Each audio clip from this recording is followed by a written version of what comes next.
Ay magandang umaga po. Nandito tayo sa malayo. Malayong lugar sa mula sa aking laging uh, pinagbablog kung saan ako lagi nagbablog. Pero ito naman ay panahon na maghanap ng ibang lugar na para medyo hindi naman nakakasama. So dito ako nga sa isang lugar na hindi ko pa kung saan man ito ay ako lang nakakalam. Tapos, ang ating pag-usapan po sa ngayon ay itong patungkol po sa yung mga testigo sa flood control project. Pero bago yan, ang pinakaunang tanong ko dyan, may chance ba? May chance ba na yung flood control project natin ay mabigyan ng katarungan? Ang nakikita ko po ay laging lutuan ang nangyayari. Kaya nga naniniwala ako sa sinasabi po ni batang congressman na si Leandro Legarda Leveste na meron kayong ngayong de facto na martial law.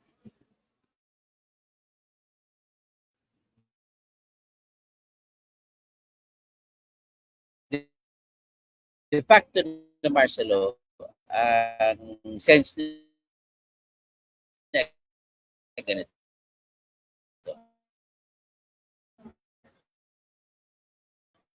Ano ba, una, para malaman natin epekto ng saan ko ang tinatag ng martial law?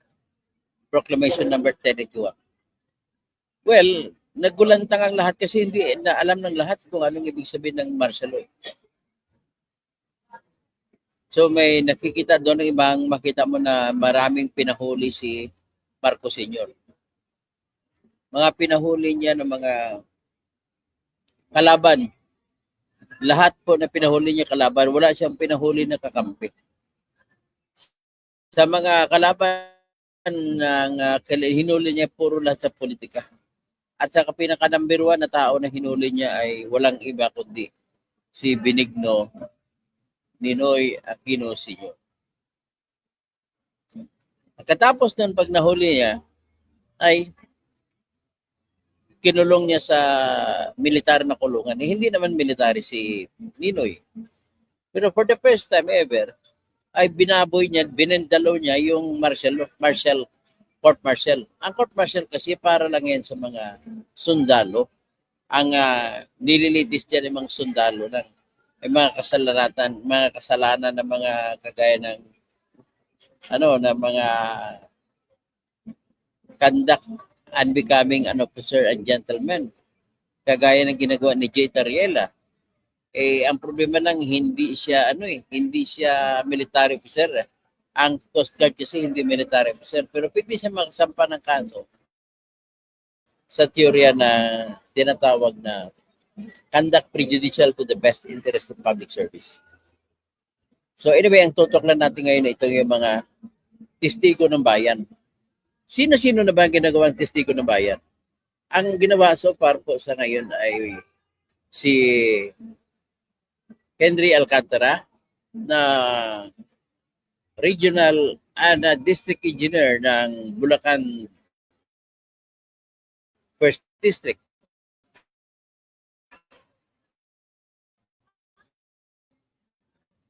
Tapos yung si Edlan Director Region. Tapos si Roberto Bernardo na Undersecretary ng DPWH na nangako raw magbibigay ng 1 billion, magsauli ng 1 billion. Pero kanya pangako pa lang. Pero tingnan mo naman si Henry Alcantara, nagbigay na ng 181 million, nagsauli ng 181 million. Tapos si Edgardo Opalencia nagbigay na ng 40 million. So sa madalit sabi, sa ngayon ay naibalik ay 221 million pesos ang naibalik so far sa ngayon sa Kaban ng Bayan. Well, sino pang ba? Si Sally Sims. Si Sally sa Sims Construction. So Sally Santos. So, ang kanya naman ay wala naman tayong narinig na may sinauli siyang pera. Kontraktor siya, kagaya kay Diskaya. Pero bakit si Diskaya ay pinapaikot nila sa DOJ mula pa panahon ni Remulla, ayaw nila tanggapin si Diskaya. Sige, bago natin bistuhin ko ano mga operations nila, nais ko lamang bagitin ang aking pagkakilala kay Diskaya. Yung dalawang Diskaya mag-asawa ay sa lahat po na kontraktor, wala atang ibang kontraktor, si Sally Santos ang isa, tsaka si Wawa Builders. Pero sa lahat ng kontraktor, ito ang pinakamaraming binanggit na mga taong sangkot sa flood control. Ang pangbanggit niya ay sa pamamagitan ng pagbibigay kuno ng pera. Siya nagbibigay ng pera doon. At may listahan siya kung magkano bigay. Malakas na ebidensya po yun. Kahit anong sabihin mo, napakalakas ng ebidensya niyan. Makukonvict yan kahit sa bribery lamang yung mga taong binabanggit nila. Lahat po ng congressman sa Quezon City, binanggit niya. 6 yung congressman sa Quezon City, pero binanggit niya lahat. Kasama niya si Franz Pumarin. Kasama din dyan ng anak ni Rapi Tulfo na si Ralph Del Tulfo na pumupunta pa ng California para mag-party, birthday party. Tumutungga ng alak na napakalaking alak, siguro yung wine glass. Multiply mo sa 5, ganun kalaki. Wine glass, wine mismo. Tapos 2 kamay, ganunin mo. 6.7 million ang binayad sa Omnia Bar sa California. Grabe kung mag-trip ito. So, isa pa dyan si Arjo Ataydi na ito yung asawa ni Maine. Nasira si Maine Mendoza dyan sa kanya. Ang mga pagpakasal nila sa Alpaland. Grabe, gastos sa flood control ng galing lahat yun. Kung marami mang pera si Maine, ay hindi sapat yung pera ni Maine Mendoza kung ikumpara mo sa pera na nanggaling sa flood control. So, nagsasamantala, kayo mga taga Quezon City, huwag nyo na iboto yan si Franz Pumarin, si Ralph Del Tulfo, si Patrick Marcas, huwag nyo na iboto yan. Sino pa si Michael Marvic Copilar? Ilan na sila? Si Marvin Rillo na wala na. Pinalitan siya ni Bong Suntay. At least maayos si Bong Suntay. So lahat po, ang problema ko lang, lahat po ng mga congressmen na binanggit ni Diskaya ay hindi pa kinakasuhan. Ibig mo sabihin, tapos kasakulukuyan naman, si Diskaya naman ay hindi pinapansin. Ibig mo sabihin yan ay pinoproteksyonan nila yung 6 na congressman sa Quezon City. Mari, pwede. Pero ang katotohanan ng buhay dyan, sa nakita ko, ay ganito po. Dali. Ganito po nakikita natin dyan. Usisain mo ang mga testigo. Maraming dahilan pero isa sa malaking dahilan po sa nakikita ko ay yung gustong pagnakawan yung magnanakaw. Tingnan mo nga naman ang buhay nga naman. Hindi ka na makakulong, makanakaw ka pa ng daang-daang milyon. So, pasensya ka na, Mr. Prosecutor Richard Padulyon, sino pang isa, si DOJ Secretary Frederick Viado, sino pa mga tao no dyan, isa lang po ang nangyayari, ang katotohanan dyan. Pera-pera lang yan. Pinagnanakawan nyo yung mga magnanakaw. Pag nagbigay sa inyo ng pera ang mga magnanakaw na yan, kagaya kay Henry Alcantara, si Roberto Bernardo, si Salis Santos, at saka si Edgardo Oponencia, ibig sabihin po, binigyan kayo ng pera, hiwalay pa yung perang sinauli. At may natira pang pera sa kanilang mga kamay. Ganun po yan. So, ibig sabihin po, dito yung abuso na nakikita natin eh. Yung witness protection program natin ay lantad po siya para madaling diskartehan ng mga tiwali ng mga DOJ officer. Alam mo kung bakit? Sa ilalim po ng batas, ng, sa ilalim ng batas ng witness protection program ay DOJ lamang ang magdesisyon. DOJ lamang magdesisyon. Hindi ba yan ay ano? Yan ay unconstitutional? Labag sa konstitusyon?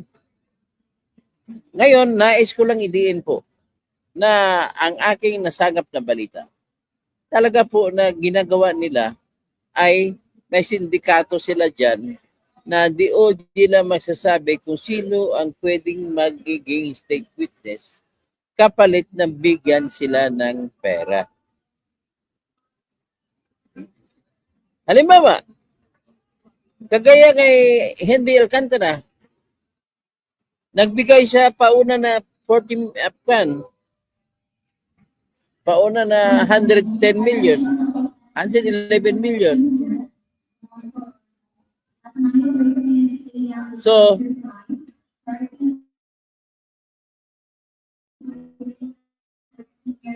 binigay ba kaya, magkano naman tanong doon, magkano binigay sa kanila ni Frederick Bida, sa kanila ni Rimulya? Kasi si Rimulya, bata niya si Frederick Bida.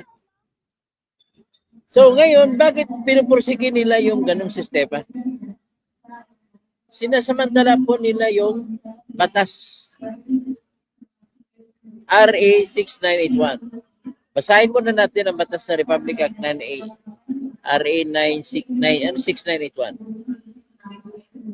So nakalagay dito, Section 3, admission into the program. Any person who has witnessed or has knowledge or information on the commission of a crime and has testified or is testifying or about to testify before any judicial or quasi-judicial body or before any investigating authority may be admitted into the program, provided that A, the offense in which his testimony will be used is a grave felony as defined under the revised penal code or its equivalent under special laws. Letter B, his testimony can be substantially corroborated in all material points to be corroborated by other witnesses. Letter C, he or any member of his family within the second civil degree of consanguinity or affinity is subjected to threats to his life or bodily injury, or there is a likelihood that he will be killed, forced, intimidated, harassed, or corrupted to prevent him from testifying, or to testify falsely or evasively because or not on account of his testimony, and he is not a law enforcement officer, even if he would be testifying against the other law enforcement officers. In such a case, only the immediate members of his family may avail themselves of the protection provided for under this act. Ito yung binabasa ko ay patungkol lamang ito sa pagiging admission ka lang sa protection ng testigo. Hindi ibig sabihin na ikaw ay witness na ng bayan. So dito naman sinabi ni if the DOJ, after examination of said applicant and other relevant facts is convinced that the requirements of this act and its implementing rules and regulations have been complied with, it shall admit said applicant to the program, requires said witness to execute a sworn statement detailing his knowledge or information on the commission or of the crime, and thereafter issue the proper certification for purposes of this act. Any such person admitted to the program shall be known as witnesses. So witness lang siya. Hindi pa siya ibig sabihin na state witness na hindi na siya kakasuhan. So therefore, yung tama si Marcoleta sa pagsasabi, kung ikaw ay testigo, hindi kailangan na mayroong ibalik ang pera. Hindi kailangan, hindi pinag-usapan niya dito. Pero pinagpipilitan ng mga Department of Justice mula pa sa panahon ni Bonjing or ni Boying Rimulya nung siya hindi pa ombudsman, ay pinagpipilitan niya na kailangan magsauli mo na. Ngayon, ang tanong ko naman, at ang tanong din ng bayan yan, bakit kailangan magsauli? Hindi pa nga natin alam kung magkano ninakaw. Siyempre naman, sino ba mananiwala sa mga magnanakaw na sasabihin, ito lang po ninakaw ko? Walang maniniwala, maliban lamang to sa magnanakaw rin ang tinatanong mo. So, ibig sabihin po, sa grupo nila ni Remulla, ang ginagawa nila, kinukunan nila ng pera, mga nagsauli ng pera at palabasin na state witness at hindi na makakasuhan. So, kapalitan, nagsauli sila ng pera kagad at magbigay nila ng pera para sa kanila. Hiwalay na pera yung ibubulsa nila ni Boying. Ngayon, nagtataka ka bakit nung umalis si Boying Remulla, pumunta siya sa DOJ, bakit ayaw niyang ipa-appoint kay Bongbong Marcos yung ibang tao para magiging Department of Justice Secretary? Ba't gusto niya ay acting si Frederick Bida? Wala akong nakikita ng ibang kasi bata niya sarado si Frederick Bida na dating mayor ng Mendez Nunez sa Cavite. So, ngayon, kung yun ang ilalagay niya, makakasiguro si Remulla na yung lahat ng kikitain mula sa Witness Protection Program ng mga isasauli ng mga testigo na pera ay hindi mawawala. Magkakaroon pa rin siya ng partida. So, tingnan natin dito. May tinatawag na memorandum of agreement with the person to be protected. So, ang problema ko lang dito,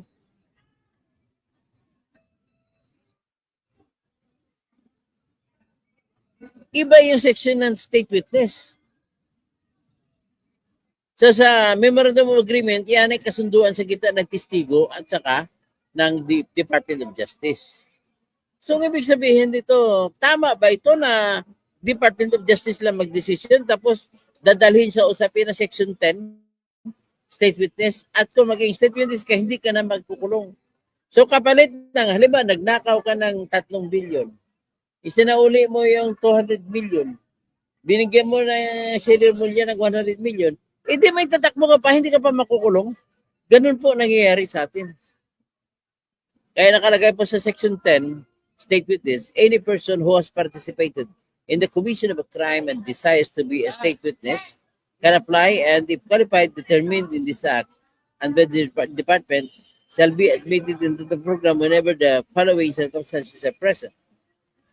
Yun. Number 1, the offense in which the testimony will be used is a grave felony. Number 2, there is absolute necessity for his testimony. Number 3, there is no other direct evidence available for the proper prosecution that the defense offense is committed. His testimony can be substantially corroborated on all its material points. He does not appear to be most guilty, and if he has not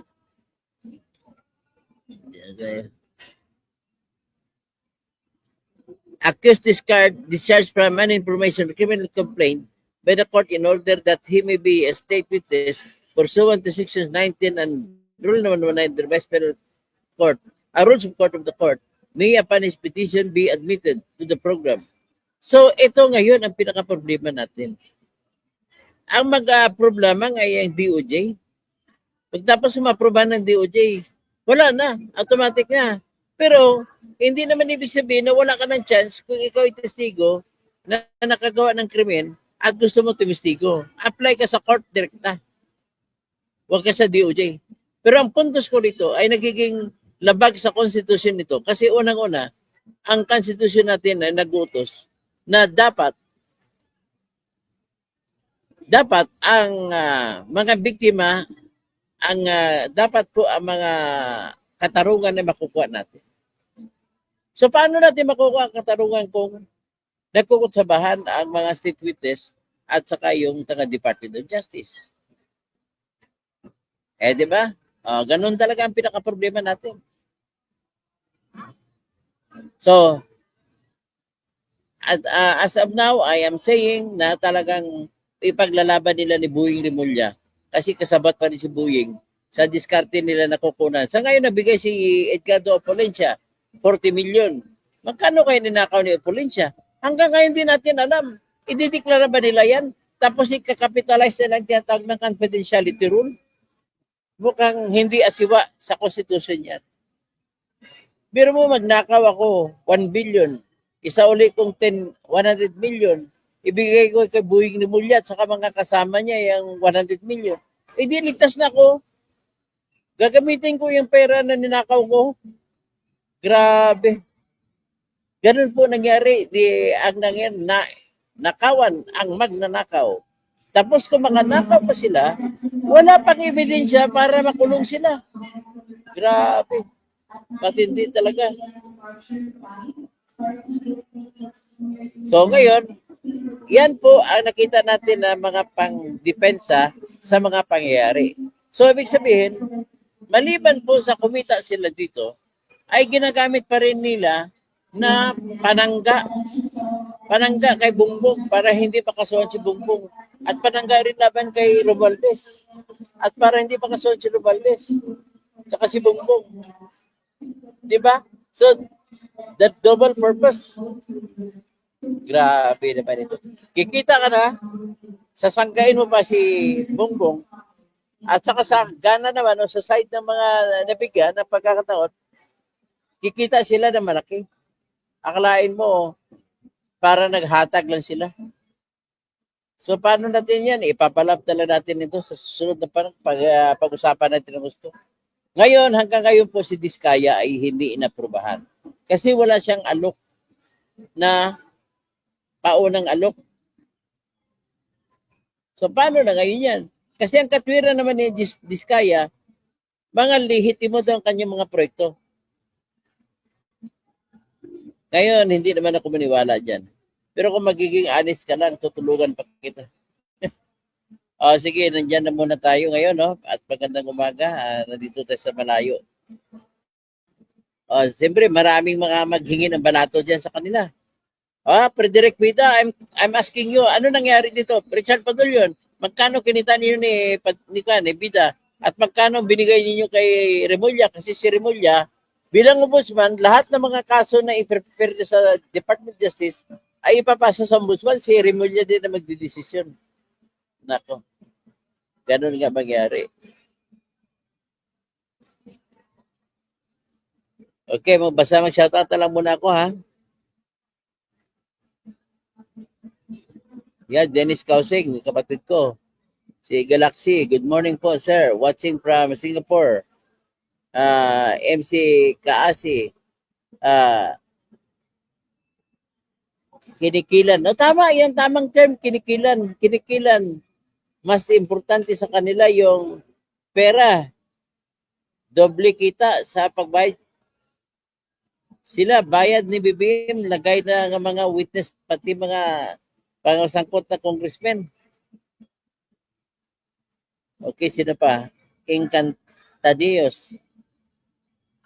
Ano daw, ha? Basura. Anong ibig sabihin? Smell Bikilyo. Balato naman yan. Si Rodster, puro pagkakutsaba. Tapos sino pa si Edhay Lamago. Hi sir. So walang ibig sabihin po tama yung sinasabi ni Kiko ni Lito Libiste. Alejandro Libiste na may marsalo ngayon na patago sa ngayon sa ating bayan. Yun ang nangyari. Ang objective ay kumita ng pera. Okay? Magandang hapon po.